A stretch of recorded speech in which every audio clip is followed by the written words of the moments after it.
Friends, एक तेज़ रफ्तार में अंग्रेज़ी बोलने के लिए आप परेशान रहते हैं। इंग्लिश लगभग सबको आती है और मैं आज आपके लिए एक बहुत ही इंटरेस्टिंग वर्ड लेकर आया हूँ जिससे आप सभी लोग परिचित होंगे।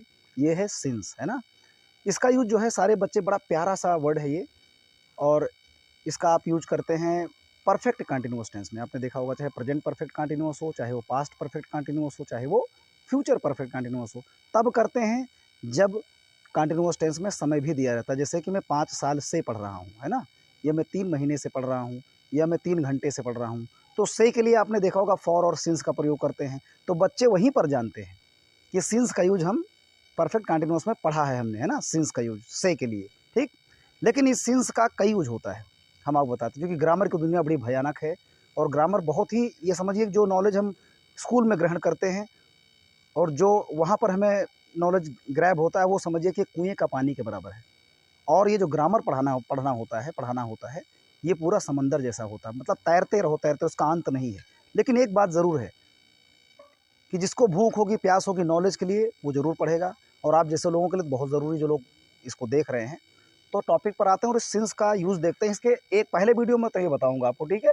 इसके बाद दूसरे में इसके साथ जो दूसरे और वर्ड हैं, नहीं, एक फ्रेज के रूप में लेकर आऊँगा, वो मैं आपको बताऊँगा, ठीक है? जैसे सिंस व्हेन हो गया, ठीक है? सिंस देन हो गया। तो पहले तो सिंस केवल देखते हैं, सिंस का यूज़ स्पेशली कब होता है, देखिए।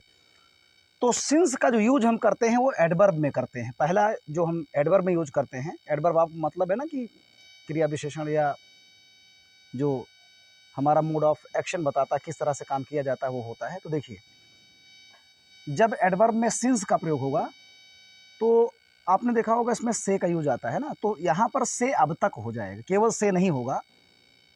एडवर्ब में जब सिंस का यूज़ करेंगे तो से अब तक।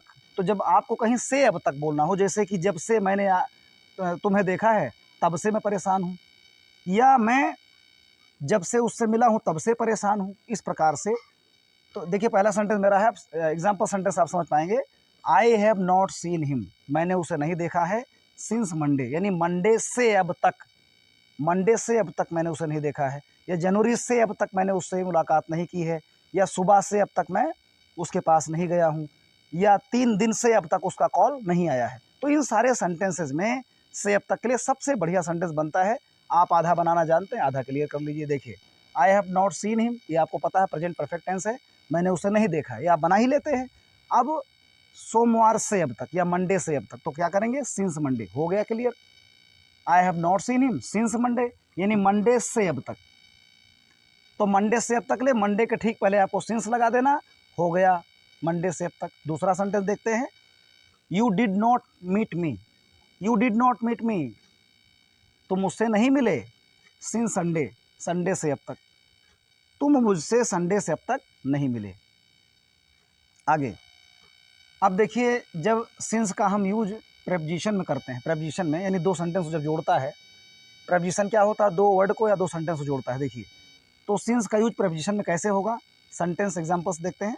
एग्जांपल सेंटेंस से, जब से मैं उससे मिला हूं तब से मैं परेशान हूं, है ना? अगर एक सेंटेंस होए कि जब से मैं उससे मिला हूं तब से मैं परेशान हूं, तो ध्यान दीजिए, जब इस प्रकार का सेंटेंस होता है जब से और तब से वाला, तो आपको क्या करना है, ये जो तब से वाला सेंटेंस, ये पीछे वाला, तब से मैं परेशान हूं, इसकी जो है, इसका ट्रांसलेशन आपको पहले करना है। इसकी जो पोजीशन है वो सबसे पहले लानी है। उसके बाद जब से मैं उससे मिला हूँ, इसको आप पीछे कर देंगे, कब, इंग्लिश में ट्रांसलेट करते हुए, ठीक है? तो तब से मैं परेशान हूँ, तो ये कर दीजिए आई एम अपसेट। तो तब से की इंग्लिश बिल्कुल नहीं लिखनी पड़ती है आपको, ठीक है? कोई तब से की अंग्रेजी की आपको ज़रूरत नहीं है। तो तब से मैं परेशान हूँ, केवल इतना लिखना है आपको, मैं परेशान हूँ। तब से गायब हो गया, तब से छोड़ दो। मैं परेशान हूँ तो क्या हो जाएगा, आई एम अपसेट, ठीक है? I am upset. अब उसके बाद जब से मैं उससे मिला हूँ, since I have met him, जब से मैं उससे मिला हूँ। तो जब से जो आपका है, ये सिंस लग गया बीच में, ये हो गया यहाँ पर प्रेपोजिशन काम, ठीक है? ये सॉरी कंजंक्शन काम हो गया, प्रेपोजिशन नहीं हो गया, ये कंजंक्शन है, ठीक है? कंजंक्शन क्या करता है, दोनों सेंटेंस को, दो वर्ड को जोड़ता है। I am very sorry for that. यहाँ पर कंजंक्शन है, क्योंकि दो सेंटेंस जोड़ रहा है, आई एम अपसेट और आई हैव मेट हिम, मैं उससे मिला हूँ, इसको बीच में कौन सा जोड़ रहा है, वर्ड सिंस। तो यहाँ पर ये हो गया आपका कंजंक्शन काम कर रहा है, ठीक है? तो ये कंजंक्शन ये वाला ले लेते हैं। लास्ट में लेते हैं प्रीपोजिशन, ठीक है? पहला हो गया आपका एडवर्ब, दूसरा हो गया यहाँ पर कंजंक्शन, ठीक है? तो कंजंक्शन हम एक और एग्जांपल सेंटेंस ले रहे हैं। देखिए, I have not seen him, I have not seen him, मैंने उसे नहीं देखा है, since he has gone to Mumbai, जब से वो मुंबई गया है।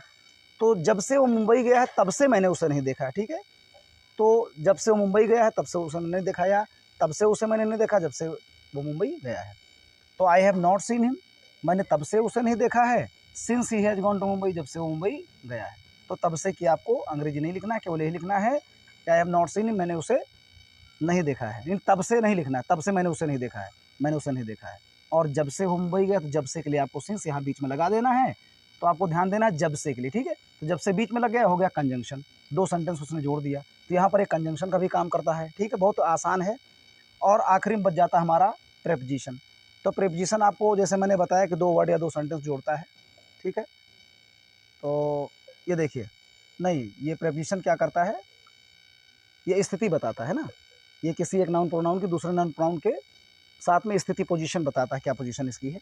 देखिए, कम हेयर सिंस सैटरडे, इसका यूज हम तब करेंगे जब आपको सेंटेंस में के बाद बोलना है ना, के बाद, के बाद। जैसे आपको बोलना हो कि सोमवार के बाद आ जाना, ठीक है, ये है काम 3 दिन के बाद करना, या उसके बाद मैं उससे नहीं मिला, मैं उससे नहीं मिला हूँ उसके बाद। तो देखिए सेंटेंस क्या है आपका, come here since Saturday. Come here माने यहाँ जाइए, सिंस सैटरडे माने सैटरडे के बाद, सैटरडे के बाद आ जाओ, आप सैटरडे के बाद आ जाओ, क्या होगा, कम हेयर सिंस सैटरडे। तो यहाँ के बाद के लिए सिंस अपना काम कर गया। देखिए, सिंस सैटरडे माने सैटरडे के बाद। आगे देखिए, you can call me since tomorrow, you can call मी, आप मुझे कॉल कर सकते हैं, सिंस टुमारो मीन्स कल के बाद। तो बाद के लिए आप सिंस का यूज करिए। फिर अगला है, आई have not watch TV since January. I have not watch TV, मैंने टीवी नहीं देखा है सिंस जनवरी, जनवरी के बाद। तो सिंस यहाँ पर भी लग गया। तो इस तरह से आप प्रैक्टिस करके देख सकते हैं। बहुत ज़्यादा समझाने में आप देख रहे हैं वो प्रॉब्लम आ रही है, क्यों, क्योंकि इसका एग्जैक्ट जो मीनिंग हो रहा है उसको उसी अकॉर्डिंग हम समझ सकते हैं। बहुत ज़्यादा इधर भागेंगे तो कन्फ्यूजन हो जाएगा, इसीलिए देखिए मैं भी अटक रहा हूँ थोड़ा सा, क्योंकि मैं आपको कहीं डाइवर्ट और दूसरी दिशा में नहीं करना चाहता हूँ। तो जो इसकी मीनिंग है वो 3 मीनिंग है, देखिए एक बार आप रिवाइज कर लेते हैं। से अब तक, अगर से अब तक है आपको बोलना से अब तक, ठीक है, कि जब से मैंने तुम्हें देखा तब से मैं परेशान हूँ, तो बीच वाला हो गया, हो जाएगा। और से अब तक के लिए मैंने उसे मंडे से अब तक नहीं देखा है, उसे जनवरी से अब तक नहीं मिला हूँ, तो वाले में से अब तक के लिए हो गया। और जब से तब से वाले में लगा दीजिए, जब से तब से, तीसरा है के बाद, ये 3 आपको लेना है। से अब तक, जब से तब से और के बाद, ये 3 आपको अगर हिंदी में अंग्रेजी में कन्वर्ट करना है हिंदी से, तो आपको इस तरह के सेंटेंस बनाए जा सकते हैं। आप इसे बनाइए, ठीक है, इसको समझिए कायदे से। उसके बाद में दूसरा मैं सेंस वाला आपको बताने जा रहा हूँ इसके बाद।